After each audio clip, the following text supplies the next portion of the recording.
Hello, welcome back to my channel. Here we are again in my shed. We are in the last week of November.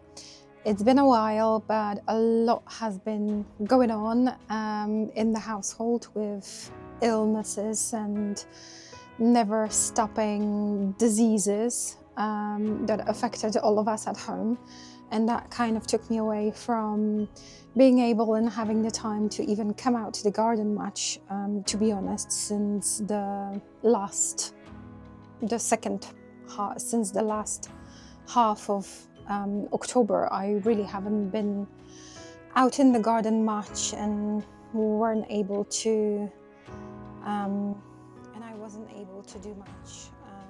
So I feel like the garden is at this stage quite neglected, which hurts me to look at it, but sometimes this is how it goes, and there's not much I can do about it. My life is very much evolving around the health of my daughter and my own health, especially in this season.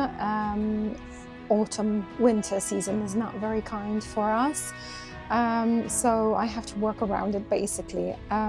Today I'm feeling quite all right. My daughter is under care of my husband at home, recovering from her last virus.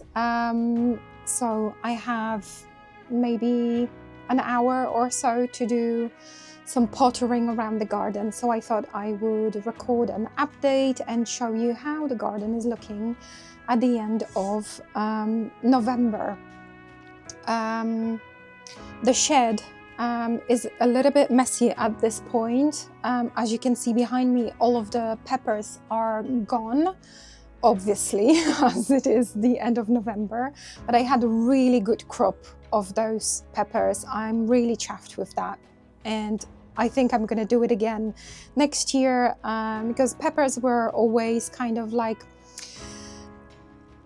we can do it, but it's not a priority really. I didn't really have much space to put them in the greenhouse, as I mentioned in the previous video. So it was kind of an experiment if they would even grow properly in here, because this shed, well, in the summer, it's facing, wait, this is south, so this is north. So there's only direct sunlight from the morning until midday-ish, and then after that the sun is kind of on this side behind that wall, which is all covered because let me show you. The roof is, like I mentioned before, it's a half glass and half wood covered type of shed.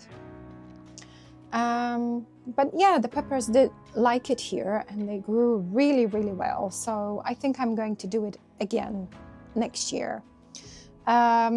Something that happened in the meantime is that I have been allocated an allotment plot, which I have been waiting for over a year.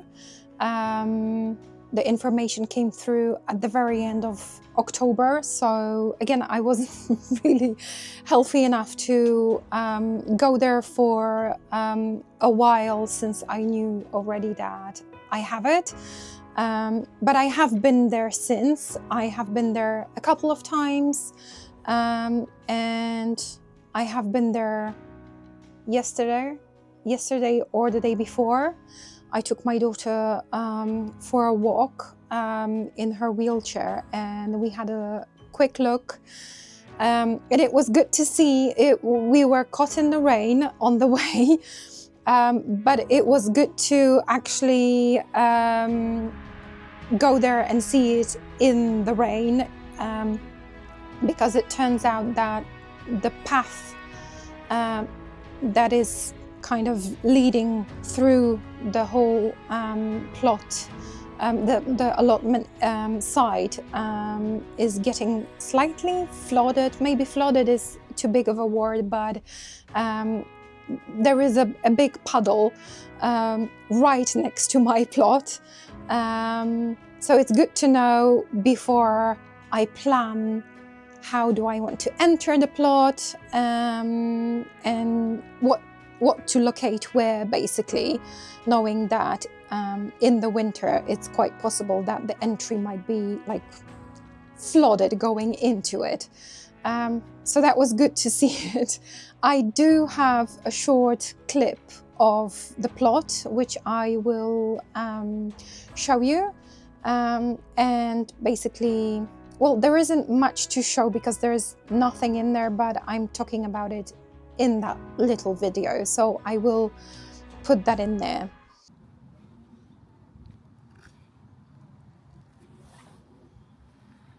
So here we are at my allotment plot. As you can see, this is a blank canvas because this area is created by the developer who built the whole neighborhood, and they designated a little bit of land to create an allotment site. I'm actually glad that I came here in the rain, because on my way here it started to rain, and I can see that my side is getting slightly waterlogged. So it's not good, but it's good to know that ahead. It seems like this is slightly on the slope, so all the water from this side is getting to, seems like, to my part of the plot, which is not great. It's not ideal, but I think we can work with that. There's a designated area for a shed. In here I can fit 6x4 size of a shed in here. So yeah, I have to make some plans about what goes where. I don't want to share too much of the other side, although it's pretty much empty. Nothing much is happening in here yet, apart from one plot which is very ambitious and impressive. Right, there's a lot of weeds coming through, but still I feel like if I went for a classic allotment from the council, it would probably be hugely overgrown by weeds, and there would be lots of stuff to remove from previous tenants, as it always is. Oh my god, there's so much water.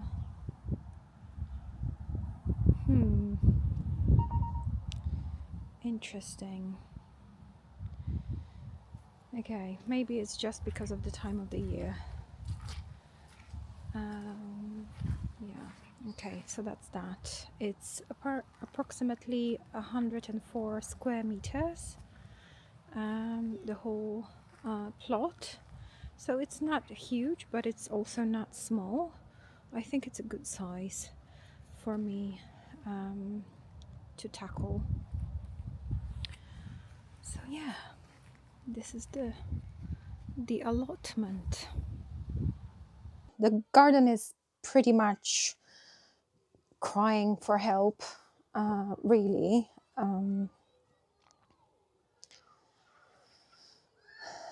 I am also, ding ding, having a microphone, so I do hope I didn't put it on. I didn't switch it on. Let me fix that.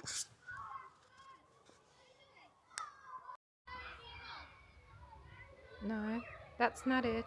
I disconnected it. Oh, Aga, technology. The geriatric age of Aga.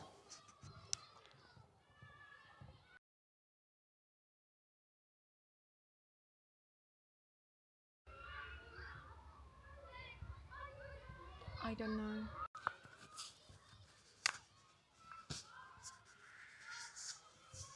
I think it's on. Is it on? I hope it's on. Is the light on? It's not. But this one is. I guess we will find out. Okay, let me pause the video for a second just to make sure that I am recording and I am doing what I'm supposed to do with that mic. Okay, the mic is on and I think it's recording.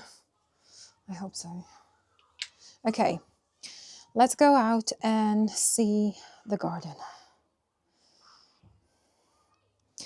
And again, the children from the school are out, but I hope that the mic is going to do the job and will reduce some of the noise and that you will be able to hear me a little bit better.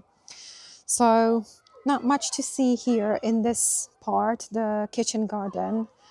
It needs weeding, it needs tidying up. I need to clear those pots that are still holding the soil from tomatoes that were in the greenhouse. Those marigold needs to go. Basically, everything almost needs to go. The cucumbers and the beans need to be cleared. Not really sure if I will leave the beetroots in because I don't know if there is much point to it. I think they went in way too late in the season to even grow. There is a little bit of the fruit happening in here, but I don't know. What do you reckon? Should I leave it or should I just remove it? I have a very strong need of clearing the whole thing, tidy it, mulch it properly and let it rest for the rest of the season. Look at this. These are the garlics covered in, is it black fly? Is it aphids? It's black fly, isn't it? And I think they dropped from the beans and took over. That's a shame. I think I'm going to bring the sprinkler and just basically wash them off, or at least I'll try, because that would be a shame. But as you can see, there is a lot of weeds coming through, so I need to deal with that as well. And the parsnip, I have to see as well whether there is much point in keeping it. I'm not really sure.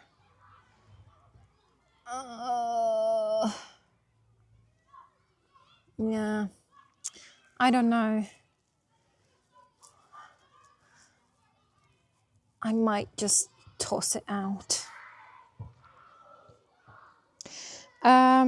The Welsh onions that I've put in this pot, they are looking fine, and I think I will take them into the allotment. I will separate them and try to plant them in the plot. And the same goes for the rhubarb. Yay, the rhubarb is going to have a home finally. And the decision about the raspberries is now done. They will be dug up and I will replant them as well into the allotment. And I feel that if they survive, obviously, that transition, it will be much better for them because I will make sure to give them enough space so that they can spread out and grow whichever way and they feel like, basically, because in this border there is so many raspberries popping through that it's a big no-no to keep them here because this invasion will just carry on. There's another one. So yeah, I think, oh God, that's What a beast. That's disgusting. Ew. I'm giving you 10 seconds to go away and hide, or you're doomed. Yeah, so I think I will just clear this whole bed, mulch it properly, and let it rest and get ready for the next season. This verbena is still standing. There's not much blossom in there, but it's still standing. And I am going to leave it for now, probably maybe until early spring, if I can manage to, if I don't get the urge to just chop it down. But it's still standing tall and is giving some of the texture to the garden, especially when the rest of the kitchen garden is going to be cleared out. It will give some of the structure in here. So I think I'm going to leave it for now. But if you want to see where not to plant verbena, just in case if you are planning to, that would be a border like this next to the wall, which silly Aga didn't realize beforehand. And because we do have quite a lot of strong winds in here, as you can see, a lot of the verbena has been pushed from the right side and off the wall and squashed all of the rest of the plants that were here. This is looking very messy and it hurts my eyes when I look at it from the window of my kitchen. So I will try to tackle this border as a priority today, to make it look neat and a little bit easier on the eyes. The original is just amazing in here. It's still flowering, which is awesome, because at this point this is one of the 2 plants that is actually giving some flowers at the end of November, and we're not counting that random port sunlight rose, which is, it's nice to have you. But if you look at this plant, that name of, I don't remember again, but I will put it on the screen.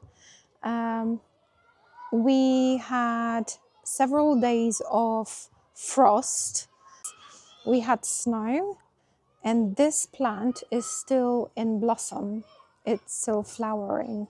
So if you wonder what to put in your garden that will give you flowers over like the early winter, late autumn, that could be the one. And another interesting thing that I've noticed in this border is this plant. This is the Supertunia bubblegum, which I had in this border in few places, and also in the hanging baskets, which are now taken off because I couldn't look at them. I need to handle that as well. Replant something else in them for the season. But anyway, this one that is still in the border, as you can see, it's still alive. It's green. As I mentioned in the previous video, Supertunias do not produce seeds, and they are very tricky to grow on your own if you're one of those who likes to grow things on your own. So these ones, this variety, the Supertunias, are grown from cuttings, I believe, from what I read. So basically you can cut some of the fresh stems, I think, and just put them on, and this is how you grow new seedlings. Is it called seedling if it's not grown from a seed? New plants. This is how you grow the new plants. I'm surprised that this one is still alive, but I'm not going to remove it, obviously, because if you buy new plug plants from the Supertunias, they are quite expensive as well. So what I am tempted to do is to take few cuttings, like those little, or are these the remainings of the flower heads? I need to research that, or maybe I should just cut like this part.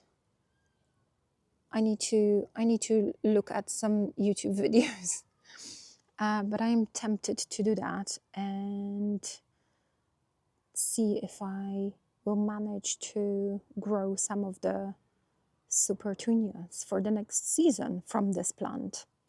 And again, we had frost below below zero temperatures for several nights, and it survived. And this is a very delicate annual plant, so I'm confused, but I'm I'm not complaining about it. I like it. With the Origeron, I think I'm going to dig it up and divide it so that I can use some of the new plants for the spring, also for the allotment. On the other side, this one is also quite big, so I might do the same with this one as well. This border needs to be tidied as well. Those lilies need to be cut down. There's the remainings of the what are you? Hosta. So I need to clear that. It will come up again in the spring, but there's a lot of dead leaves that needs to be cleared because that's like the playground for slugs. Yeah, pretty much all of the trees have lost their leaves already, except for the Gala apple, which is the biggest tree in our garden. And the jasmine is looking lavish, which is nice, but I need to motivate my husband to secure it along the fence so that it could spread to both sides nicely. Yeah, this area needs to be cleaned as well. And this little sad looking hydrangea in the pot that is showing signs of life, which is good. I might take it to the allotment as well. We'll see. And this hydrangea is actually looking quite alright still. I don't remember if I've shown it in the previous video. I might have missed that. I don't know, I can't remember. But this is looking quite nice, actually. So yeah. Going back to the Verbena, I am going to cut it down and dig it up, and I will take it to the allotment. Nothing will go to waste, not to worry. Okay, I'm going to do some work now. Also, just wondering what is up with this snapdragon. It's still alive.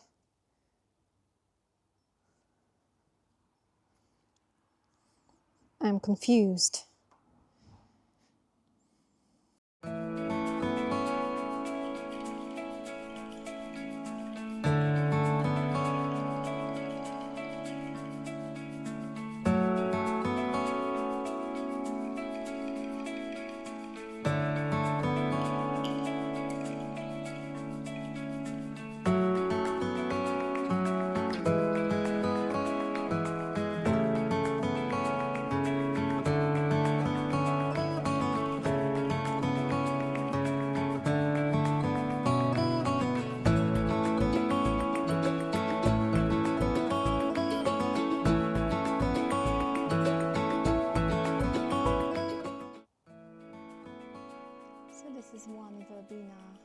trimmed, and after I deal with the rest, I will dig them up, put them in pots, and then take them to the allotment and put them straight in the ground so they can just overwinter there and establish their roots before spring. This is the echinacea here. I don't want to remove it just yet. I mean, I know it's a perennial and it will grow back, but I think I need to move it slightly because right next to it we have a rose campion, this lady here, and it's the way it's growing, it's quite bushy and it's taking over the space of this echinacea, and I want this echinacea to have its own space. I need a bigger garden. There's not enough space for you all, ladies. I don't know. We'll work it out though. We will. Okay, who's next? Let's see if I can take this out. Not yet.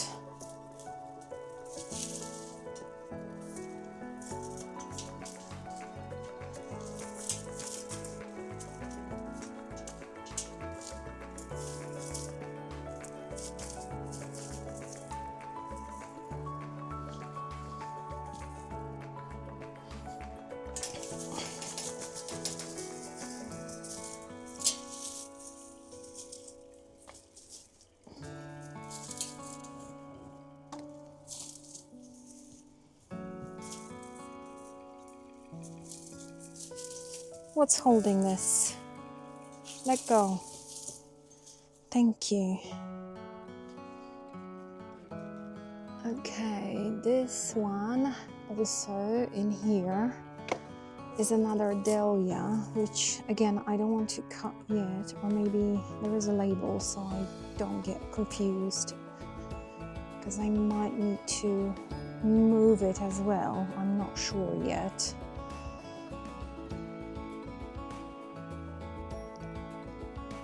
That's Josie. I want to keep it, but I don't know if I want to keep it in that place. And I also am not sure if at this point, after we already had the first frost, should I be digging up dahlias or should I just leave them? Because I usually grow my dahlias in pots, and I would take them out of the pots, clear them and store them in a frost-free environment over the winter. However, this year, I might as well show you as we are on it, I kept the pots in the greenhouse for a while after the dahlias kind of went kaput. And then when the frost started happening, I quickly took the pots and just moved them to the shed, covered them, gave them a little bit kind of wrapping from the bottom and from the top, hoping that those tubers will survive. It's all in there and in there. Because I just wasn't healthy enough to deal with that. That's, yeah, another pickle of the season. So I normally have them in pots. This last summer I decided to put few dahlias directly into this border, and they did better than the ones in the pots, obviously. But yeah, I didn't get the time and the health to take them out. So these two in here. This is the brown sugar, and that one at the back is the cafe au lait. Is it? Or is it creme brulee? One of those. No, that's none of those. It's La Belle Epoque. It had those big, pinkish, big heads of flowers, really beautiful. So I would be sad if it died, but it's only a plant. I can get a new tuber and it will grow just fine again from a new tuber. No biggie. It's more of a pride issue, I guess. Anyway, back to the Verbena. Is there any spiders? Please go away. I do not like you.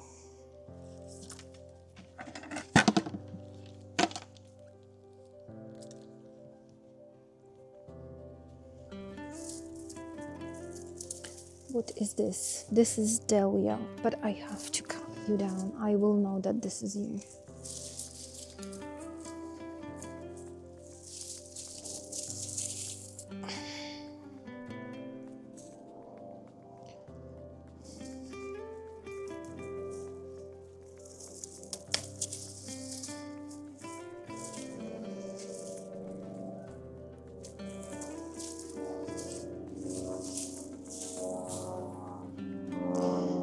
There is a plane flying over, but hopefully with the mic you will not hear it as much as in the previous videos.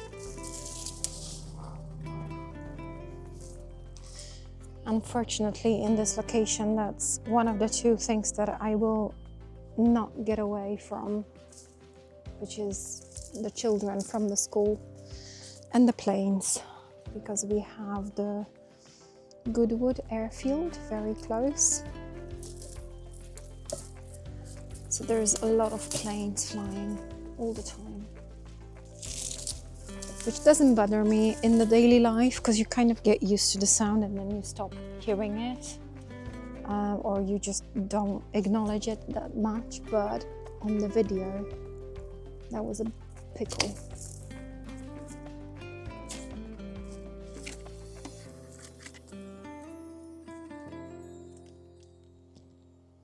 Also, I think I'm at that age where, in my life, where I could use some electrically supported tools, you know, guys, like the snippets with like this little battery that helps you cut things. I have weak hands, and often I struggle with cutting things with the secateurs. If the stems are a bit bigger. Ooh. Sorry, Queen. I'm trying to go around you as much as I can. Talking to the Queen of Sweden, which is a beautiful rose. Okay. There's another done, another one, and I don't think there is any in here. So I have all of this, all of these cuttings here and in here is from 3 plants which were planted here as single seedlings from 1 seed each, which I grew 2 years ago.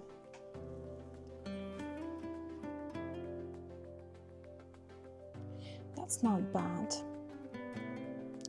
Verbena is a very vigorous plant, and this location here is great for Verbena because it attracts so many pollinators. It's just so beneficial if you have a vegetable garden that needs pollinators. Having Verbena nearby is very good idea, but you need to be quite aware of the space that it will take, because it just grows sideways as much as up.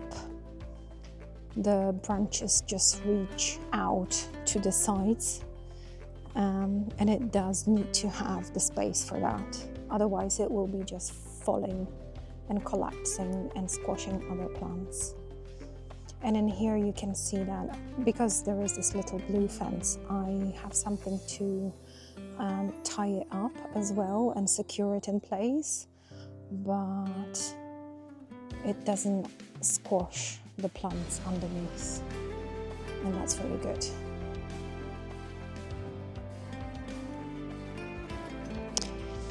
This dahlia is labeled, so I can cut it and I will know what you are, hopefully.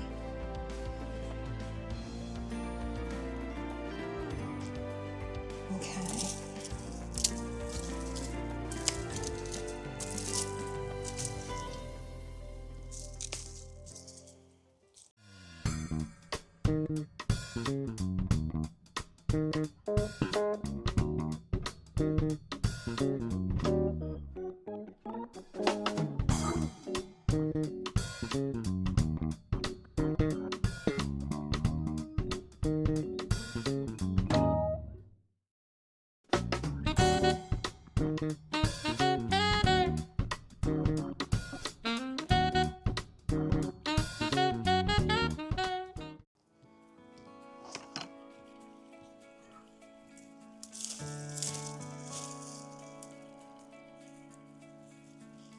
Oh, there's another dahlia that I forgot about. I think it didn't produce much because I think it was too crowded. I don't recall having any flowers from it.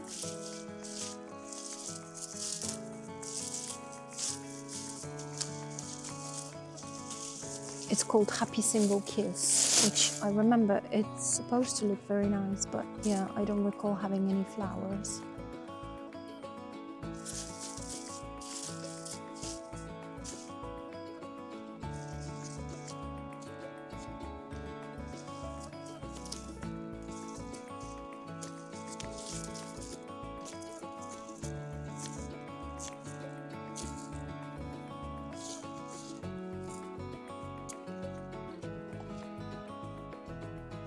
This Rudbeckia, I think, is going to stay where it is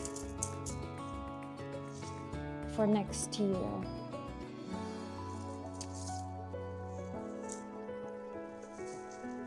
Snappy, you are coming out.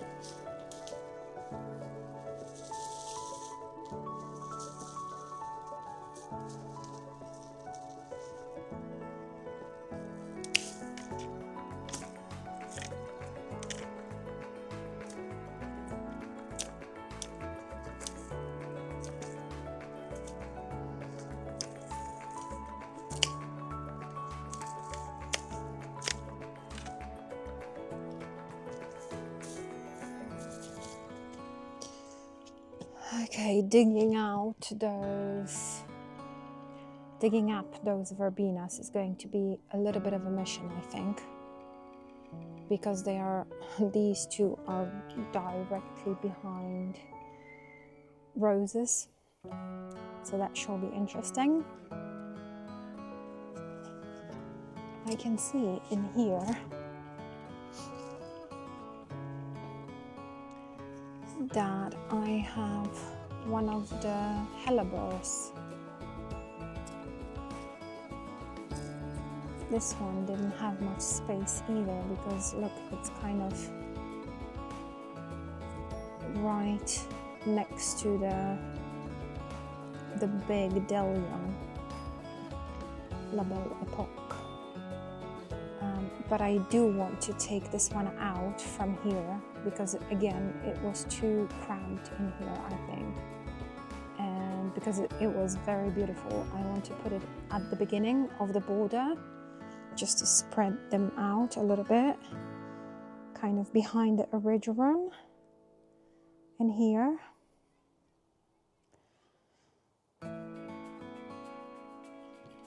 But it's already looking a little bit better. I still need to take the Sorry, Pear. I still need to cut down the Verbena and Echinacea and the other Dahlia, but it's going to be looking much neater straight away. It's going to be quite bare, but I think I'm going to put some of the plants that I have in pots in here so that over the winter it can give a little bit of color. Just realized that I have another Verbena just in here, and this is the one that I needed to cut back after the trellis was ripped off from the wall and it squashed the Verbena and this lady plant here, and pulled a little bit of the rose as well. So I actually have 4 in this bed that I can dig up and move to my allotment. Okay, this is looking a little bit better now. Part of the job is done and the border is looking so much better already. I'm not sure if I will tackle digging up the Verbena today because it might be a little bit too much for one go, but a lot of the mess is gone, at least from that one side, which is good enough for one day.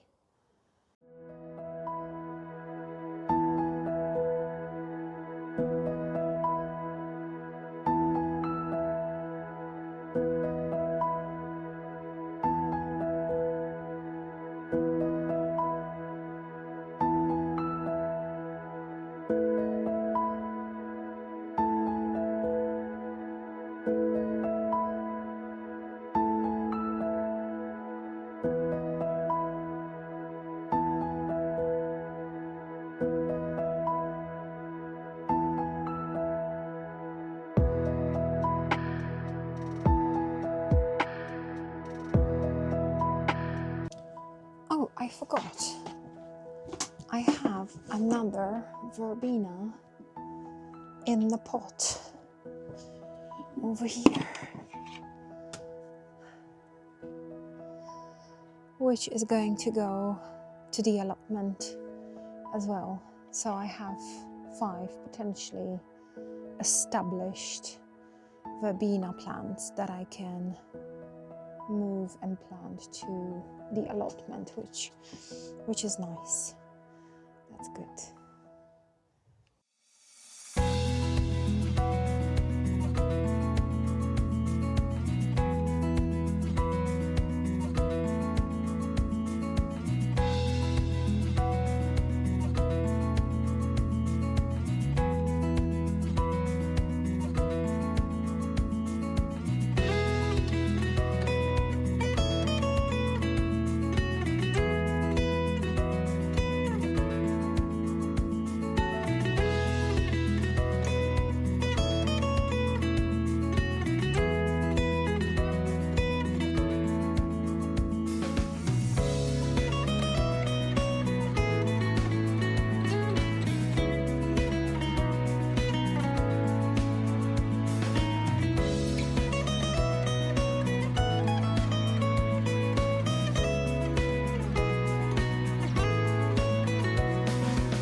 tackled all of the beans and cucumbers are no more. It took me a long time. I'm exhausted right now, so I'm gonna call it a day. There is way more raspberries in this bed than I expected. They are literally everywhere, even in here under the beans arch. They're popping up everywhere. So I might actually have to Google what to do with it, how to get rid of the raspberries. And behind me, we have another beautiful sunset, which is amazing.